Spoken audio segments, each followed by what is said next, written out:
নদীর মাছ খেতে সবাই মোটামুটি পছন্দ করে। আসসালামু আলাইকুম দর্শক, আজকে আমি পাবদা মাছের একটি মজাদার রেসিপি শেয়ার করব। প্রতিদিন নানান ধরনের রেসিপি পাওয়ার জন্য আমার পেজটি ফলো দিয়ে রাখার অনুরোধ থাকলো, চ্যানেলটি সাবস্ক্রাইব করে রাখার অনুরোধ থাকলো। প্রথমেই আমি একটি প্যানে নিয়ে নিব পরিমাণ মতো তেল। তারপরে এখানে আমি অ্যাড করে দিয়েছি একটু পেঁয়াজ বাটা এবং রসুন বাটা। আজকে আমি বাটা মশলা দিয়ে আজকের মাছটা রান্না করব। আর এই মাছটা বাটা মশলা দিয়ে রান্না করলেই বেশি মজা হয়। তো বেশ কিছু সময় কষিয়ে নিয়ে তারপরে এখানে আমি একে একে গুঁড়ো মশলাগুলোকে অ্যাড করে দিয়েছি আমি পরিমাণ মতো লবণ, হলুদ গুঁড়ো, লাল মরিচের গুঁড়ো, ধনিয়ার গুঁড়ো এবং জিরার গুঁড়ো। আর হলুদ গুঁড়ো কিন্তু অন্যান্য মাছের তুলনায় এই মাছে একটু কম পরিমাণে অ্যাড করতে হবে। এরপরে অল্প অল্প করে পানি অ্যাড করে আমি মশলাটাকে বেশ কিছুটা সময় ধরে কষিয়ে নিয়েছি। আমি কিছু সময়ের জন্য ঢেকে দিয়েছিলাম মশলাটা কষানোর ফাঁকে। তো এখন আমার মশলাটা কিন্তু পুরোপুরি কষানো হয়ে গিয়েছে। এই পর্যায়ে আমি এখানে অ্যাড করে দিব মাছ। আমি যে কয় পিস মাছ আজকে রান্না করব আগেই ভালো করে কেটে তারপরে ধুয়ে নিয়েছিলাম। এখন আমি মাছগুলোকে এর মধ্যে দিয়ে দিব। এবারে মশলার সাথে একটু ভালো করে নেড়েচেড়ে মিশিয়ে দিয়ে তারপরে মাছটাকে কষিয়ে নিতে হবে। আর হ্যাঁ, এই মাছটা কিন্তু বেশ নরম হয়।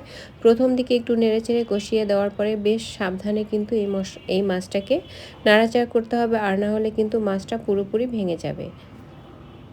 কিছুক্ষণ কষিয়ে নিয়ে আমি কিছু কাঁচামরিচ ফালি এখানে অ্যাড করে দিয়েছি। আর কাঁচামরিচের পরিমাণ যে যেমন ঝাল খেতে ভালোবাসেন ওই অনুযায়ী দিতে হবে।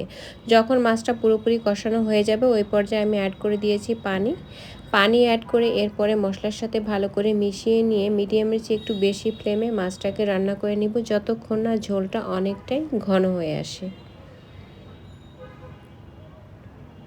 আমি বেশ আলতো হাতে মাছটাকে মাঝে মধ্যে নেড়ে দিয়েছি যাতে করে মাছটা কোনোভাবেই ভেঙে না যায়।